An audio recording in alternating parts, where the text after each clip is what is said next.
There is an ancient story of a student who went to the master and said, "I pray, I study, I meditate, do my daily rituals, and I even fast a little. I live in peace with others. Teacher, what more can I do?" The master rose, lifted his hands, and stretched his fingers out towards the heavens, when suddenly they became like 10 lamps of fire. And then he said, "You can become all flame." Welcome. I am Jareth Tempest, mystic, magician, psychonaut, astronaut, hierophant, all-around seeker of truth, author, full-time weirdo, and host of this show, where we talk about mysticism, the mystical journey, and all that's magical in the universe.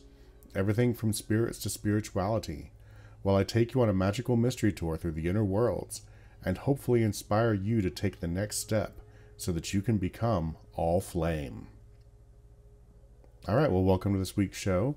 This week I want to talk about something else that somebody had been asking, or it's been coming up quite a bit, and that is Kabbalah, and how it is different from like how traditional Kabbalah, Jewish Kabbalah, is different from Christian Cabbalah with a C and Hermetic Qabbalah with a Q, and then might briefly touch on how Enochian fits into that, because this is causing some confusion. So kind of what's been the cause of the people wanting to know more about Kabbalah right now is the I've been releasing these Kabbalistic attunements in the store, and what this is coming from is John T. Meyer has graciously shared his expertise in traditional Jewish Kabbalah, and is helping us. He's giving me these names that are not, widely known outside of Jewish communities, and I'm creating attunements that go with them so that the powers are kind of amplified and are you get all the benefit that comes with having an attunement with something, which is, you can still use it without the attunement, but with the attunement, it amplifies things and makes it a more personal connection with the energy of that name. And so people are curious now, like they know about Kabbalah, they've heard about it, but they're a little confused maybe about exactly what it is. And so that's what I wanted to talk about today. Okay, so the story, one of the misconceptions people have about Kabbalah is that it is that it's ancient, it goes all the way back to Old Testament times, and that's just really not true. Jewish mysticism has had many different forms throughout the years, and they inform each other, and they build off of each other, yet it wouldn't be really accurate to say that, they were doing Kabbalah back then. In the time of the Old Testament, you have, in the prophetic era, basically you had the prophets would interpret scripture, or would be the ones writing scripture, but they would also be it was a, the king would have 400 of these guys, and whenever there was a question, they would all do whatever they did to get in touch with, the divine and deliver a message to the king, and they would kind of come up with these things. And then the other thing that a prophet was supposed to do was basically tell you when you weren't following God's commandments anymore, and the bad things that were going to happen to you if you continued your sinful ways. And that was pretty standard. And if you really read the Old Testament and you see what the prophets were doing, it was a dangerous job. You could, if you were a false prophet, you would be brutally killed. And the only way, the really only thing you had to do to be a false prophet was to give a prophecy that didn't come true. So that was a different time. You kind of have that, and then in the Babylonian captivity, things were it was a very confusing time for the Jewish people, because the covenant was that they would follow God's law or they would be killed. Well, they'd broken God's law and they weren't killed. They still lived. They'd lost the land. And so this made them be, or at least, certain people be much more introspective and trying to figure things out. And they came up with what we now today call apocalypticism, which is a very misunderstood term. Everyone thinks apocalyptic means the end of the world. Well, the word comes from a Greek word that means unveiling or revelation. And it just means that you're seeing the truth that's hidden behind the veil.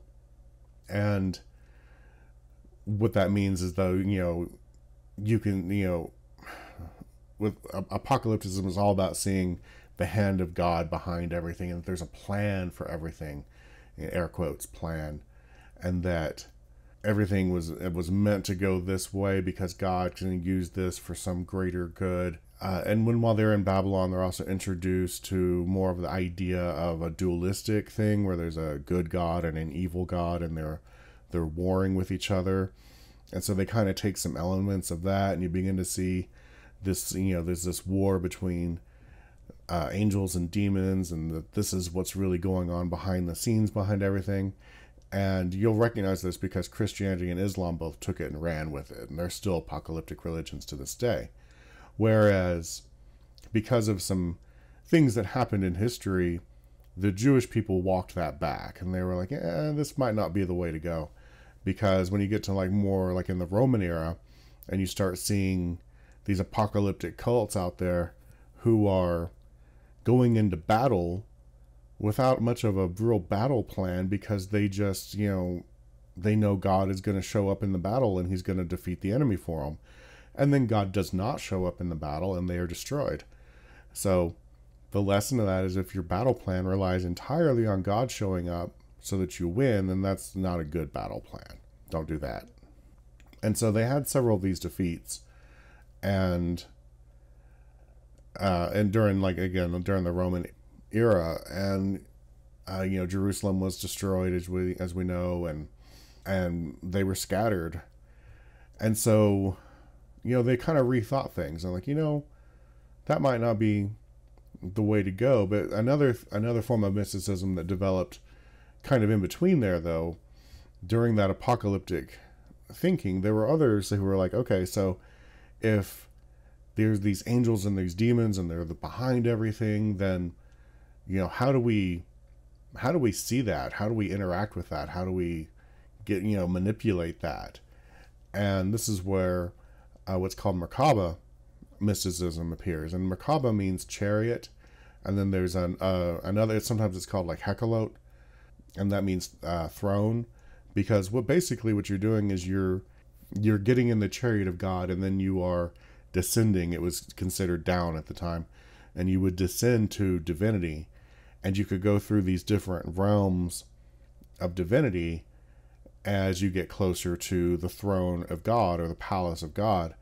And this is where you start seeing that idea that you see in Revelations with like the throne of God, and then it's surrounded by elders and it's surrounded by these beasts. That imagery starts to appear during this apocalyptic and Merkaba time. And you can see evidence of Merkaba in the Bible when Paul is very humbly saying, not me, totally not me, but a friend of mine was taken to the third heaven. And that was that's what was very common in Merkaba. You would have these visions where you would go to these different levels of heaven and be introduced to different characters and things and given lessons. But this is where a lot of divine names began appearing. I mean, they'd existed, but some of them had existed before previously, but this was a rich time of these divine names appearing. And one of the books that is very popular in this form of literature is Third Enoch, and this is the one that has the story of Enoch becoming, he does this, and he descends down, he gets to the throne of God, and he sits on the throne and becomes the archangel Metatron. And Metatron, the name means little throne, or little, so he's like the little god next to the big god. So anyway, that's where that story comes. And you have all these different names of Metatron and things like that have all these different various powers. And so that's kind of where things were at then, like when after the Romans came and then scattered the Jewish people. And then really things were, things started kind of slowly develop. You start seeing different writings. the concept of the Sephirot showed up, and what is that, the Sefer Yetzirah? And the people, the translation that's out now is written by, you know, a more modern person who is, you know, this is where the idea of the Sephirot first show up. However, they're not in that book. They're not thought of as the way that they would later be used. It's just a simple concept that's not really defined yet. So it's a little backwards to try to put the more modern meaning on that word while you're reading that book today. If you're trying to stay with the way that things were written. So things changed a little bit though whenever the Zohar was written. Zohar is sort of like the foundational text of Kabbalah. And the story goes that it was written in like the 2nd century. And a lot of people still believe it was written in the 2nd century, but it doesn't actually show up until more of like the Renaissance. But, you know, I mean, they even went to the dude's wife after he died and asked her, and she's like, oh yeah, he made it up. He wrote it himself, which is not a bad thing. This is just what I would just want to be clear, because people always did this. They always attributed these big texts to a more ancient person, someone that has more, you know, already has historical respect and stuff, and say, well, this is written by so and so the great, so you should really listen to it. Not just me, some little, you know, dude in Italy or Spain or something like that. The Zohar is where you start really getting the Sephiroth as you know them, and a lot of the major ideas that we now think of as Kabbalah. And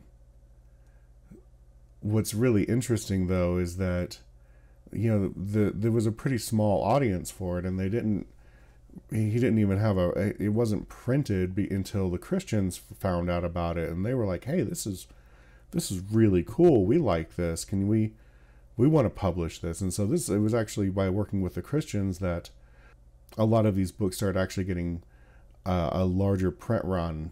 You know, wasn't just hand copies and stuff, but actually getting prints of these books, because while there was a lot of anti-Semitism at the time, people were also at that time really interested in understanding these new ideas, or what was new to them. And so you have a lot of different Christians who are studying Kabbalah now as best they can. You know, they're finding somebody that will teach them something, and so you start getting these different ideas and stuff out there, and like Paracelsus and a bunch of others really start getting more and more into it. And this is like Kabbalah with a C. This is the where the Christians are working with it to try to better understand Christianity and angels and God and things like that. And so, and one of these would be John Dee. He didn't have a lot of direct. We have no evidence of any direct him working with any actual Jewish people. He was simply taking the work that other Christian Kabbalists had been doing and kind of took that, and he worked with the ideas that that were available to him. He didn't have the full picture that we have today. But we can talk about that more in a minute, because now we're getting into, because he lived in a contemporary of Lurian, who created Lurianic Qabbalah, which is kind of Kabbalah as we know it today. And so usually when people talk about Kabbalah, they're referring to Lurianic Qabbalah. And while he didn't create necessarily, the tree of life image existed before him, but he's the one that really kind of explained it and codified it kind of in the way that we understand it today.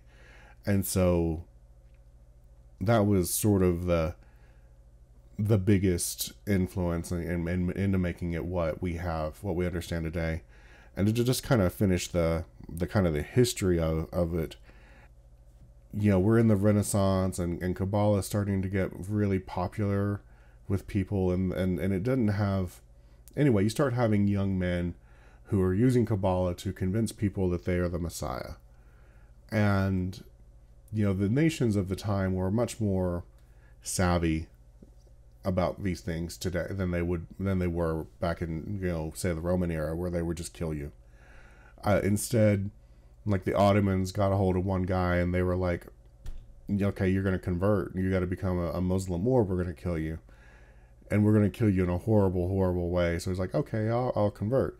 And so by having these messiahs basically apostatize, they would kill the momentum of their followers and stuff like that much more than if they had been made a martyr. And then this still, you had some interesting developments in Kabbalah, like the idea that, because some people still did not want to believe that this was, the end of their Messiah. And so they would adjust the theology of Kabbalah to try to make sense of their leader apostatizing like that or something like that. Anyway, this happened a few times until finally, like, the rabbis were like, okay, you know what? Enough. No more young people get to study Kabbalah. It makes these young people go off and try to be messiah. So you can't study Kabbalah till you're 40. And this is when you start seeing a lot more of, like, we're not sharing this as much, people, because it was causing trouble. And it was causing real trouble. I mean, it's never been easy to be Jewish in Europe or even the Middle East. It's not, there's so much anti-Semitism, and there were so many programs, and the people always lived at the whims of rulers who were constantly kicking them out of their countries for various reasons. And they were always being scapegoated for this and that. And so it was deemed to be dangerous. And so, leave it in the hands of the elders who have seen some stuff already before they're going to go wild and start, saying they're Messiah.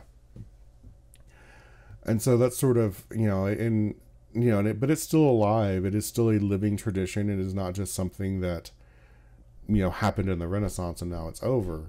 It's still a living tradition in these communities today. And this is why I personally decided that Kabbalah was not going to be my major field of study, because I'm not Jewish. I don't have access to it. I have access to I don't speak Hebrew. I don't read Hebrew.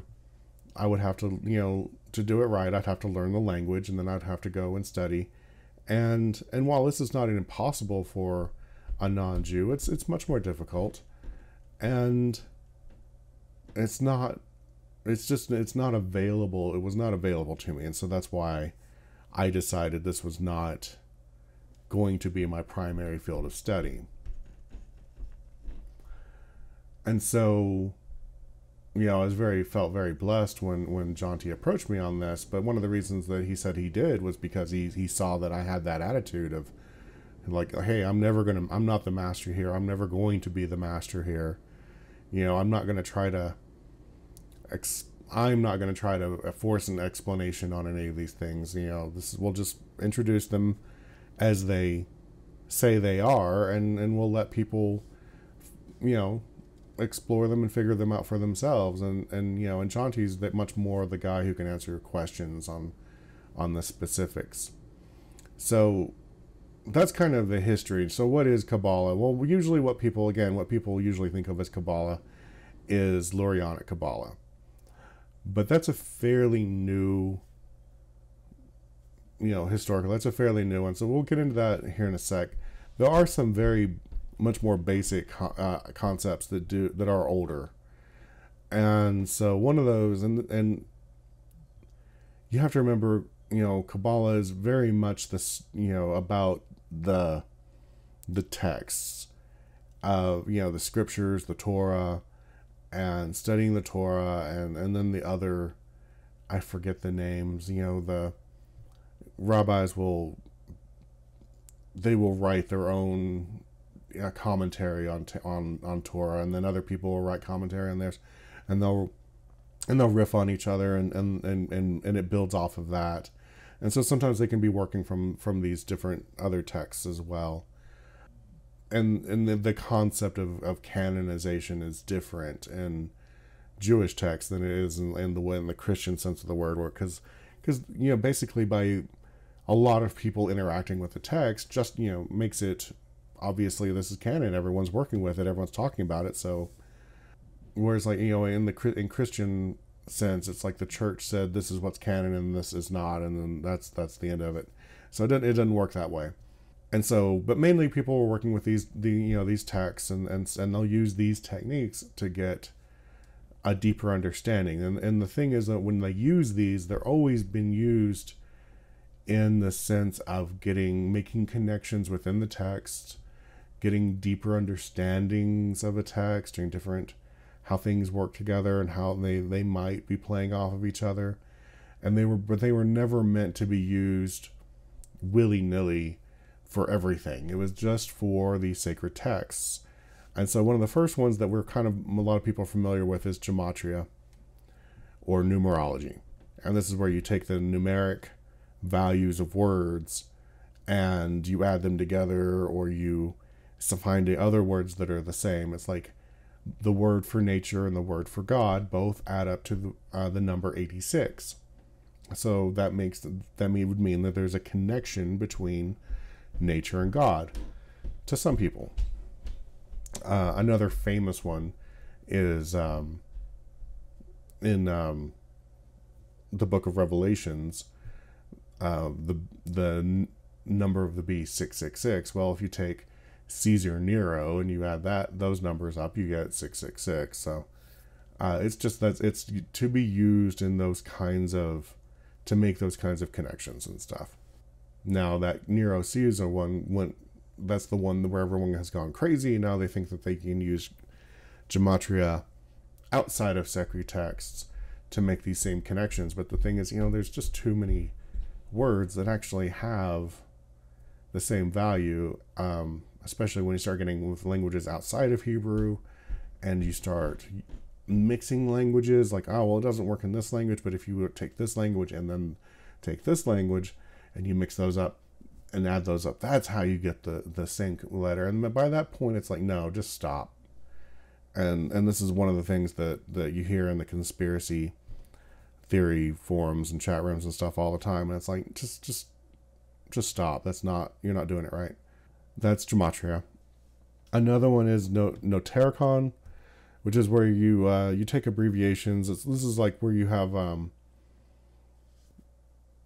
a particular prayer or a hymn that you might find in the Old Testament, and then you would take like the first letter of each word and put that together, and then that would be the name of another divine name or an angel's name or something to that effect.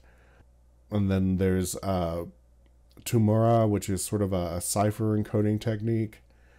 And then there's Zeroff, which is like anagramming, where you can take a word and then mix the letters all up within the word to create a new word that has the same meaning or value. All of these are to be used. Like, if you don't understand what you're doing, if you don't have the context, then you're not going to really know what you're doing or know what you're getting. You need the context, and you need the cultural context, you need the scriptural context, you need all of it. It's like anybody can go and just mix up a bunch of Hebrew letters and say, hey, I found a new divine name. But it's like, well, what does it do? What does it mean? What is it, how is it used? And you're not going to understand that without really being in depth in the system. And again, I'm not saying that you can't do that. You can't reach that if you're not Jewish. I'm just saying that it's a lot harder and shouldn't be something that you do just, as an outsider who thinks that they're being clever. So it's actually when you take those things into consideration, it's all actually really, really cool because the Hebrew language is sort of believed to be the divine language of God, and that this is the language that he used to create everything. Obviously, we now know that, that's not really. Hebrew has a very terrestrial history on this earth, and it's not as ancient as all that. But anyway, it's still a really fascinating way of working. It is a magically constructed language. Now, that is true. And the way that it deals with utterance and how the letters are constructed and everything. It is a magically constructed language, and it is a very powerful magical language. It's probably one of the most powerful magical languages in existence. And the fact that, and then you have all of the scriptures written in it. This is all, and people using it constantly. This is a very powerful magic. Just the language of Hebrew is and then working in this Kabbalistic way, this is all very, very powerful magic. And it needs to be treated with respect. It's kind of that's the main point I'm trying to get at. It's just, there are people who spend their lives dedicated to its study. That's just, you can spend your life studying this and you'll never fully grasp it. It's just a huge topic that's been written about and worked with for centuries. So and that's kind of a lot of the practice there is working with just the language of Hebrew in those ways. And so the other big thing with Kabbalah that you're probably aware of are the Sephirot and the Tree of Life. So the idea there is that this is an explanation of the problem. Okay, so the problem that they were trying to solve is, how does an infinite God touch a finite world? How do you not justify, but how do you reconcile infinity with being finite? And the Neoplatonic thinkers kind of came up with this idea of there being multiple levels between the finite world and the infinite world. And there was an idea, kind of a pre-Kabbalistic idea called the special cherub theory, which was that there was this cherub who connected the finite world and the infinite world. So you take that idea of something that connects the infinite with the finite, and what ended up happening was they broke it down into these various levels, and these are the Sephirot. And you have like Kether, where that's the closest to the infinite as we can get, and then it goes to, I'm so horrible with remembering the names, Hassad or something, and it that's wisdom, and then you have understanding, and knowledge is a trap, which is I always find that one interesting, that knowledge is considered not a Sephiroth, it's a trap.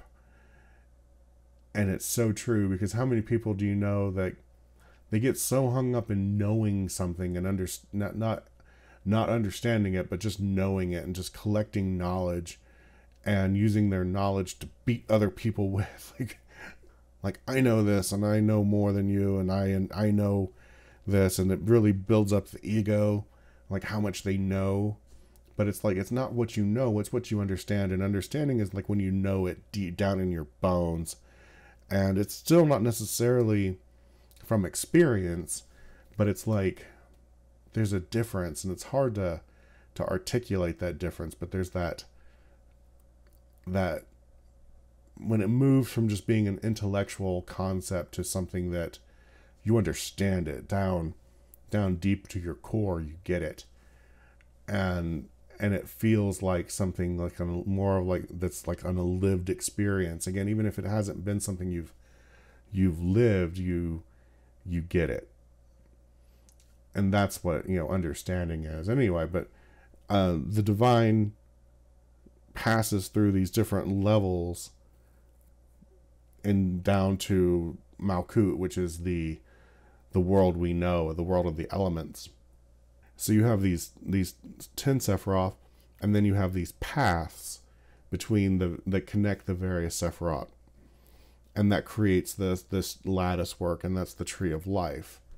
And in traditional Kabbalah, there's a path from Malkut to Yesod, and that's the only one. And now you'll see in a lot of the Tree of Life, there'll be paths from Malkut to other Sephiroth.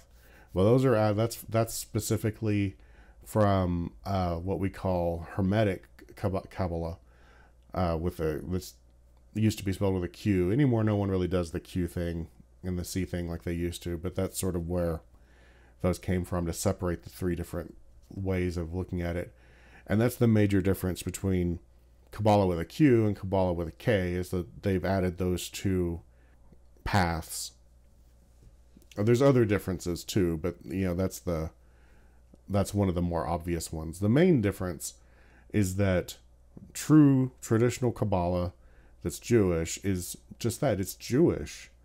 And that a lot of people forget that they think that it just, oh, we're going to work with Hebrew and we're going to work with that magical language, but we're not really going to deal with any of that actual belief of that religion or anything. Well, that's what Kabbalah is. It's working with all of that, including following the law. And in fact, a lot of the answers to questions people have, like, well, how do we, because like there's the tree. Okay, so the Tree of Life is, the way it's presented is not the way that it is actually looks. The way that Kabbalah tries to say is that this is what it looks like in its perfection, but it doesn't look that way anymore. In fact, they're all floating around willy-nilly now at this point, because creation has fallen from its ideal. And so we're supposed to try to realign the Sephiroth into that structure of the Tree of Life. And we're like, oh, well, how do we do that? Well, by following the law. The law of Moses, the dietary laws, and the law, all the laws, the law that then that's, so when you start realizing that, like, people are like, oh, okay, maybe I'm not really into traditional Kabbalah as much as I thought, because it does. I'm not saying that you can't work with some of those other things, these other elements within it, but that's when you realize, okay, well, we're taking something from this tradition and we're doing something else with it. And that's what Kabbalah with a Q is. It's working with Kabbalah within the framework of other Western esotericism. You're going to work with the wisdom of Kabbalah along with the wisdom of the Neoplatonists, the Gnostics, and everyone else that's, and the different pagan traditions and Egyptian magic and Sumerian magic, and all of that is going to be mixed together, and that's what we have more of today. And now you can lean more to Kabbalah, but unless you're willing to, in a sense, become Jewish, that's, you're not a traditional Kabbalist with a K. That's the difference. Those are, if you're working with this and your religion is Jewish, then you're Kabbalah with a K. If you're working this with your religion and your religion is Christian, and you're just working with the Christian and in the Kabbalah, even in just a Christian sense, then you're Kabbalah with a C, which there's not a lot of that anymore. Otherwise, you're Kabbalah with a Q. You're working with everything. And again, there's nothing wrong with that. It's just, we just need to be honest with where we are and what we're doing and what we're up to, and to understand where certain ideas come from. A lot of the ideas that we think are traditional Kabbalah are actually coming from something more of like the Golden Dawn or Crowley, who put their own spin on these things. And it's important just to recognize where these things happened. I'm not ever going to try to say that one is better than the other. I just want you to be aware of where these different ideas are coming from.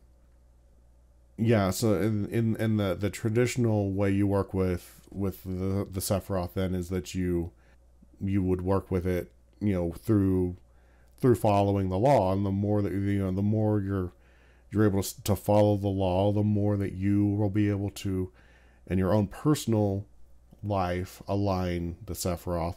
And then the more people who follow the law overall, then that will align the Sephiroth for, in reality for everybody.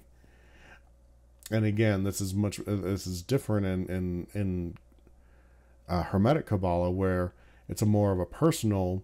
These are different realms that you can visit and try to align within your life in various ways by working with the energy of those Sephiroth individually, or by working with the various entities that are thought to be there.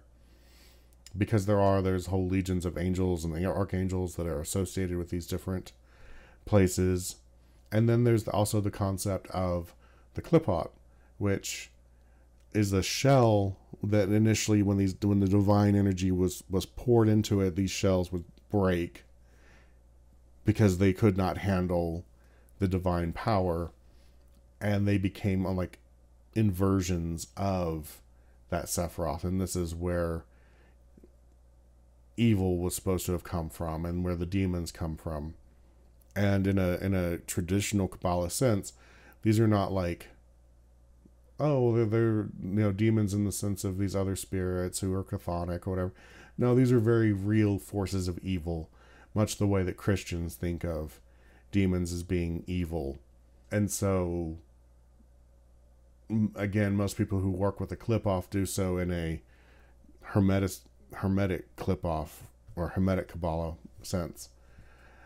The reason, one of the issues I have with the Qliphoth is that the primary text on the subject has never been translated in English and has never been has never been referenced by anyone. So a lot of people, everyone that's talking about they're on the left-hand path and they're following they're doing the Qliphoth, they've never even read the primary text. I have never read that primary text on the subject, and so we don't have that. And it's just for whatever reason, it's not a hard book to find. It's just I don't speak Hebrew, so.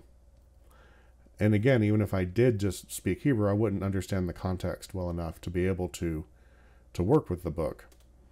Maybe someday somebody who understands it will be able to, and they'll put that out there, and maybe it will revolutionize our ideas of what the Qliphoth are. But again, since it's coming from that traditional viewpoint, it's probably just going to tell you it's evil, stay away from it. So, that is what it is.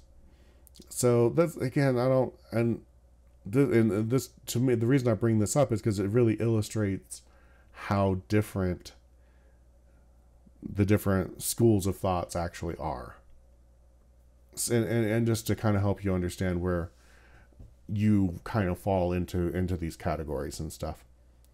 So that's kind of just, in the briefest, just scratching the surface of what Kabbalah is. That's kind of it in a nutshell, I guess.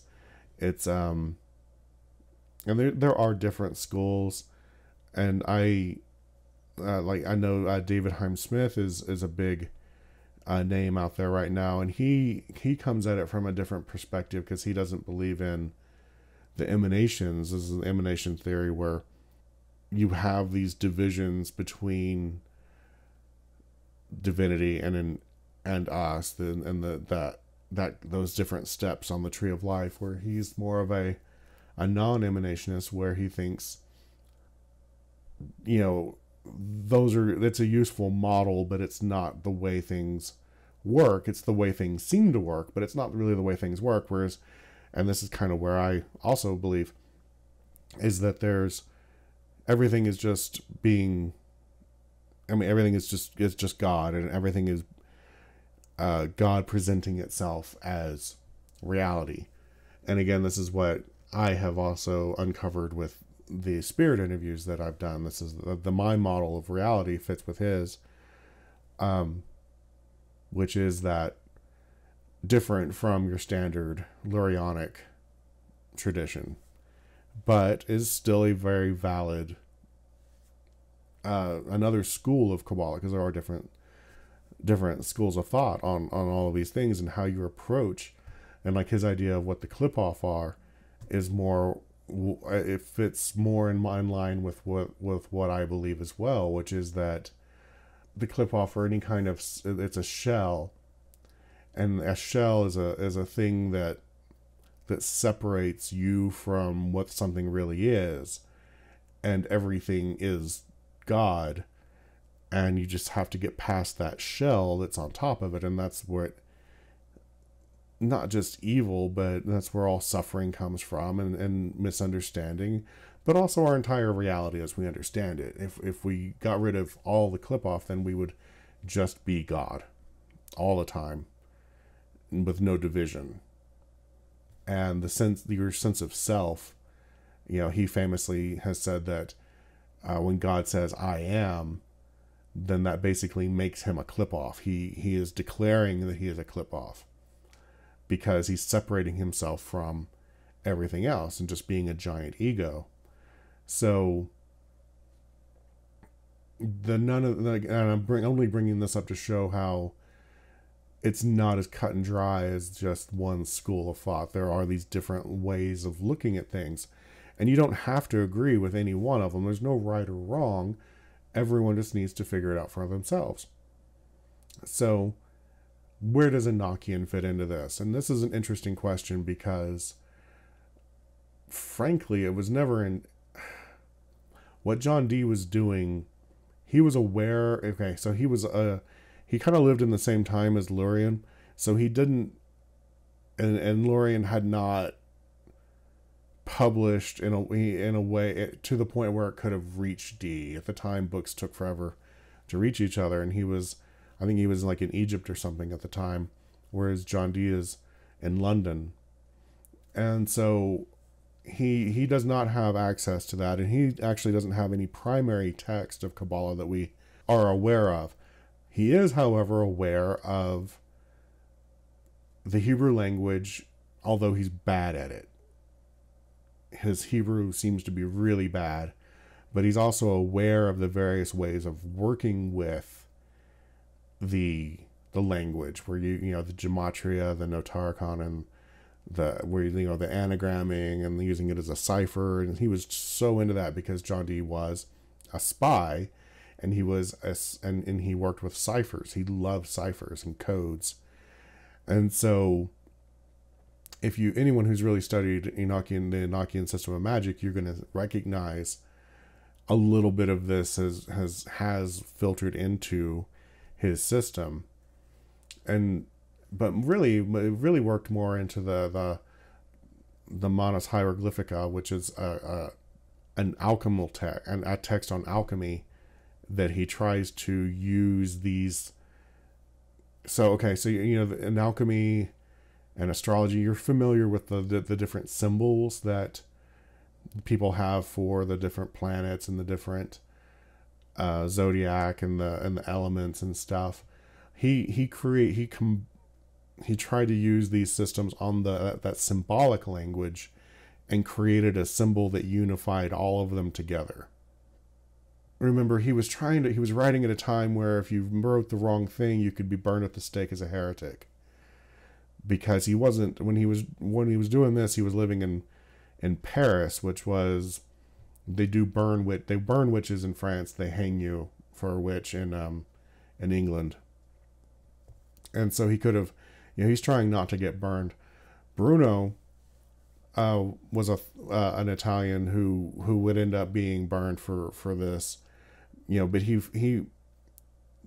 John Dee seemed to follow his same thinking that all of creation was sort of a hidden fourth person of the Trinity. And hidden within a lot of John Dee's work is this idea of the hidden fourth. And you can see this in the Monas Hieroglyphica. He takes everything and he's putting it together to create sort of this hidden fourth, in that he's trying to say that everything is God. What I was basically saying with David Hyam Smith is sort of what John Dee was trying to say, but he couldn't say that because he would be killed as a heretic. Anyway, but this line of thinking is what he had. He didn't have the Sephiroth. Those were not available. That concept was not available to him at the time. even though he's got the largest library in Europe at the time and is one of the most brilliant thinkers, he doesn't have access to that yet because it's just being, come up with. And so whenever he's working with the angels and they reveal their language to him, he has the ideas that of Hebrew, but he doesn't think it's Hebrew. Hebrew is not, he doesn't think Hebrew is the actual divine language. And so he's still looking for one. And when he wrote the Monas, he was thinking it was the symbolic language. And that's kind of where he went with it. But then the angels are like, no, it's this language. And they gave him a whole new language in which you can do all. But what's interesting is most people haven't. Most people work really hard to try to figure out what D did with this stuff. And then they don't do anything else. They don't move beyond that because, you don't want to mess it up and have demons eat your face or something, whatever they're worried about. But they have, so he came up with where he received the language and these systems of magic. And he didn't seem to do very much with it, though. He used some of it, and you do see some echoes of various things happening within it. But it is not Kabbalah. It's very important to realize it's not Kabbalah because he's not working with the Hebrew language. He's working with what he called the angelical language, which is this angel language of the angels, that since there were so many they were mostly ciphers where you would, take this letter means use this for this, and you just plug that in. It's not like an actual language. Whereas what he had was an actual language. But there were so many of these angelic ciphers, people didn't want to call it another angelic one. They were like, well, if this is the original language, then it would be the language that Enoch spoke, so it must be Enochian. And that's where you get the name from. It has nothing to do with the Book of Enoch. And it's just that type of thinking. That's why the system has received that name. That has nothing really to do with Enoch.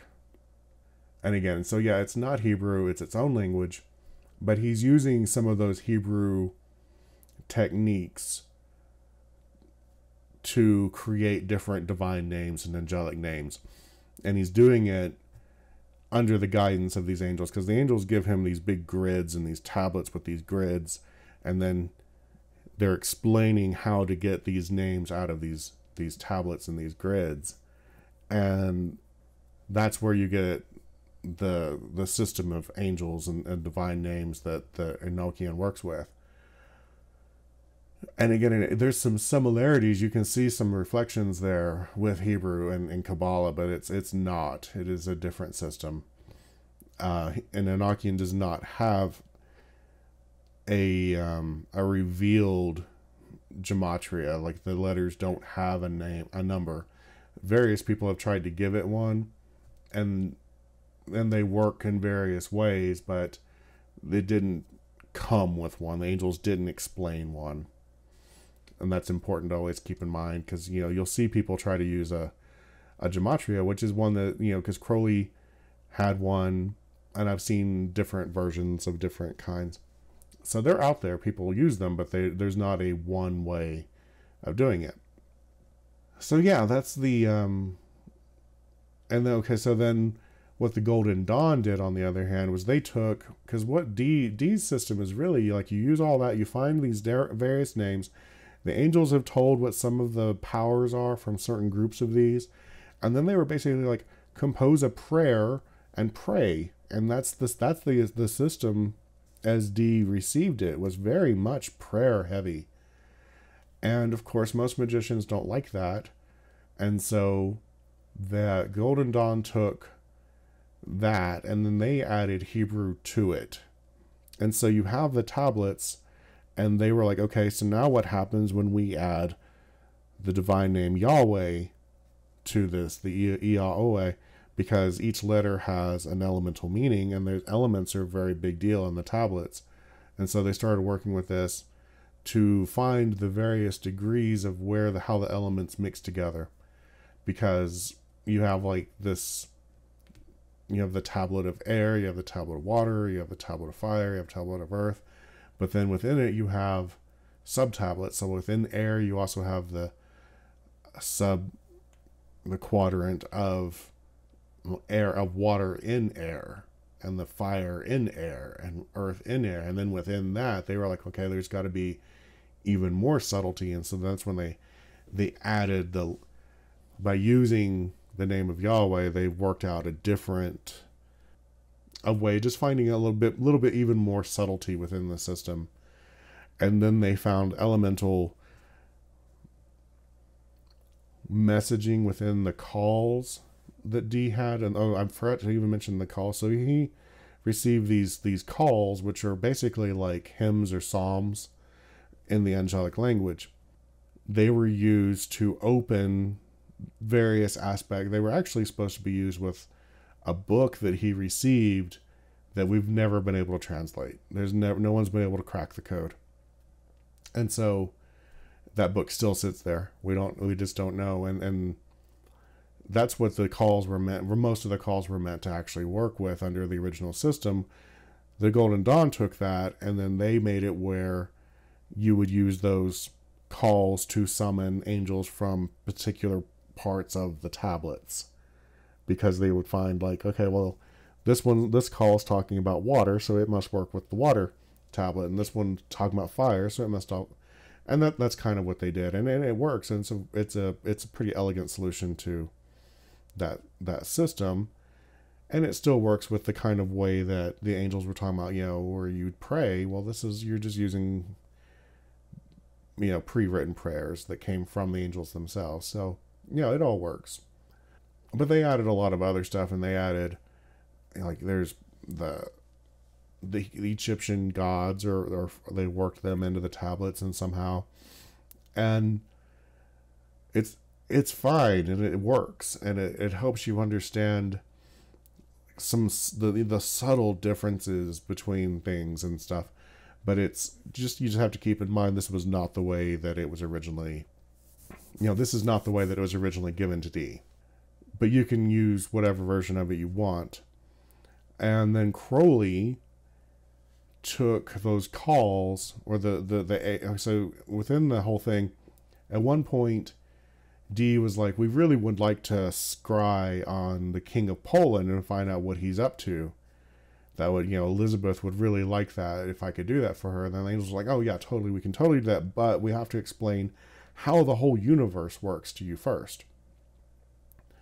And so they explain what we call the aethers, or sometimes referred to as the airs, which are these 30 levels of heaven almost. And people tend to think of it today as sort of the Enochian version of the Sephiroth, which are those divisions between the infinite and the finite. However, that's not the way the angels explain them. The angels explain them much more like these are surrounding the earth, and the governors within them are given zodiacal attributes. And so it's more like there are these 30 different places over the earth that correspond with the zodiac. So it's not I don't think that it's supposed to be this level and then this level and then this level. It's like, well, no, they're all around at the same time, and they all have the different, purposes. So, but Crowley saw it the other way. He saw it as these different levels, then you would travel through them in your mind by using the call and the name of the aether, and then you would travel through them, and then you would receive visions, and you'd go and as you went through them, and then you eventually hit a brick wall, and it's like, okay, well, I need to do something to be able to move past that next point, and the clue would be in the previous vision, and you'd find something you need to work on, or you need to accomplish, or do some inner work or something, and then that once you'd accomplish that, then the next level would open up to you until you were able to travel all 30, which is a beautiful idea, but that's not quite how it works. But it does. It's just more subtle. I know, and that's why I think that it's in anyway. But you'll find that fits a lot with the Merkaba idea, that idea of where you can travel to the throne of God, by knowing the right names, which is exactly what's going on here. So I see where he's getting it from, and then there's definitely some logic there, and people have had success with that. But it seems to work a little bit more subtly than just like, wow, this one's totally cut off to me. It's like, you're going to get something from it. You're always going to get something from all of them. It's just a matter of how much are you going to get from them. And then just because you've done all 30 doesn't mean you're done. It means you've gotten something from all of them, which you can go back and get more from each as well. There's always going to be more that you can get. We're never going to be perfect in this life. You can always keep working. And Crowley obviously was never as perfect as he thought he was. So that's sort of, so you can, there's some similarities to the system with Enochian, with Kabbalah, but it's not the same. And a lot of people have forced Kabbalah onto it, but you can almost see how people took Kabbalah and forced a lot of other Western magic onto it to create Hermetic Qabbalah, which is kind of what they've done to Enochian. And it's just like, here's what we already have. Let's take this and we'll learn from it and then force some other of our stuff onto it. And that's just the way magic works. And you're free to pick what you like, what you don't like, where you think people went too far, where you think things need to be done a little bit more traditional, or what. But you just need, but you need to be able to know the various differences and where it all comes from. That's kind of, I think that's about all I've got on this. This was a really good question. I'm glad somebody asked it. Yeah, we're getting these attunements, and we've got some exciting stuff coming, because there's all kinds of different things that you can do with these different divine names. And something that John T has mentioned to me is that there's all these ideas with that name Yahweh, what we call Yahweh, or Yod-Hev, Ved-Hev, or Yahweh, however you want to pronounce it. There's different combinations where they've rearranged the letters, and then there's different vowel sounds within it, and just working with the vowel sounds. And he's looking into all of that, and that, well, we're going to try to make that available to you as quickly as we can. And just like all kinds of really interesting things. Like I don't want to give too much away. There's what if you could combine your name with that divine name and then get an attunement of that fusion? Would that be cool? There's different things out there that are possible, that we're working to see what we can do. And then and as always, I'm still working on my Enochian stuff, because that is where my interest is. Because whereas I will never have access to all of Kabbalah, I have access to all of Enochian. It's all there. My family is one half comes from Native American, and then the other half comes from Great Britain. So it very much falls within my culture, if you will, to gravitate towards Enochian, and it's also a very Christian-esque magic system. And as somebody who came to Christianity in a weird way and then rejected it, and then is kind of going back to it in certain aspects in a much more mature way, it appeals to me in that respect as well. So yeah, altogether, it's just like, okay, well, this fits for me, and I see there's a lot of room for growth. Although there's not been a lot of people that have taken it and really done anything with it. So that's kind of where my interest is. And so it's been interesting now to and then to have John T say, well, here's some cool Kabbalistic divine names that we can work with. And it's like, oh, well, I'd kind of given up on this, but that's cool too. So we'll do it all. And so anyway, yeah, we're getting those Kabbalistic attunements out now. And when I when I get further along with the Enochian, I might start offering some various Enochian attunements in some way, or something. We'll see how that goes. I don't want to set anything in stone, because I don't know what form that's going to all take yet. But lots of cool stuff coming down the pipe. And so yeah, that's kind of what is happening now. And so thanks for being here. If you liked this, like, follow, share it with your friends. If you're on YouTube, like and subscribe. And, you know, leave a comment. Do whatever you need to do. I'm horrible about responding to comments. I'm just being honest. But by all means, like, start a conversation with others in the comment section. Okay, yeah, well, thank you all again, and I will see you next week. Bye-bye.